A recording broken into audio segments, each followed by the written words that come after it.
Poor Scooby and Shaggy. The irony is, after years of being bait and running from creeps in monster costumes, when they're actually not with the rest of Mystery Incorporated, their personal solo adventures usually led them straight into the arms of the real monsters. And that's exactly what they got in 1988's Scooby-Doo and the Ghoul School. When Shaggy, Scooby, and Scrappy take a job as gym teachers at Miss Grimwood's School for Girls, they unknowingly become gym teachers to the Grimwood Girls, the daughters of iconic horror monsters. Sabella, daughter of Count Dracula, Elsa, daughter of Frankenstein, Phantasma, daughter of the Phantom, Tanis, the Mummy's daughter, and Grimwood's resident werewolf, Winnie, daughter of the Wolfman. Hello! Winnie was voice played by Marilyn Schreffler, a character notorious for usually howling every chance she got. Out of the 5 girls, Winnie was the second smallest next to Tanis, but due to her werewolf abilities, she was one of the most athletically gifted among them, which gave her a tremendous super strength, in which you can imagine was only a small portion compared to the strength her father possessed. And even though she was a werewolf, Winnie never actually broke out of her wolf form, a trait that was skipped over, much like how Sabella was not weak to sunlight. As she focused on beating the Callaway cadets in volleyball just like the rest of the Grimwood girls, they were unaware Revolta was plotting to kidnap them, so she can become the most powerful witch of all time.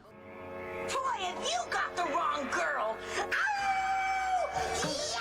Not only was Winnie a brave character, she was also overconfident. Believing she could outrace Grim Creeper, she accidentally walks into Revolta's trap. Being the first to get mind controlled, she became the first instrument of Revolta to catch most of the remaining girls. Now obedient slaves in her lair, before the old spell had a chance to wear off, she attempted to cast a spell on all of them that would turn them all evil permanently. But Scooby and Shaggy mistakenly break her control during a rescue mission. Before Revolta's unstable wand could explode, the gang is rescued by the Callaway cadets and taken back to their school. After calling it quits, the last time we see Winnie and the rest of the Grimwood girls, we see them waving goodbye to Scooby, Shaggy, and Scrappy. OK K.O. You fight till the end. After 30 years, the girls of Ghoul School were brought back for a one-time appearance in Season 2 of Cartoon Network's TV series, OK K.O. Let's Be Heroes. Winnie this time returns, but is now voiced by Natalie Palamides. For the storyline, OK K.O. links his lore of the Grimwood girls with one of the main characters, Enid, the girl who originally started life as a witch, but actually wanted to be a ninja. This is explored in Season 2's Monster Party. Whom? Your Ghoul School friends! We told you already. She misses the one-day last-minute memo when her parents were trying to tell her the girls were coming to visit. At some point, she went to Miss Grimwood's finishing school for girls, but didn't like it and transferred. At first, she was excited to let her former schoolmates know she chose the life of a ninja, but then the thought of not being accepted crept into her head. So she decided to go back to being a witch to make them happy. Winnie was already outside with the rest of the girls having a picnic that K.O. set up for them. Winnie, I'm the werewolf! She's the mummy. Duh. Her voice of choice this time is much deeper and raspier than her original. There's also noticeably less howling with her character this time as well. As Enid sat with them, there is a small mention of Miss Grimwood.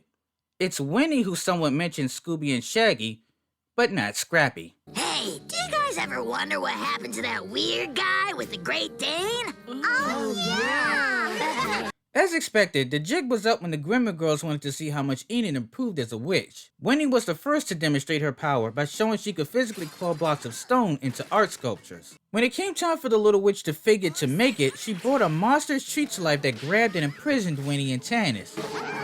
The tree then began partying and shrugging off every attempt at stopping it.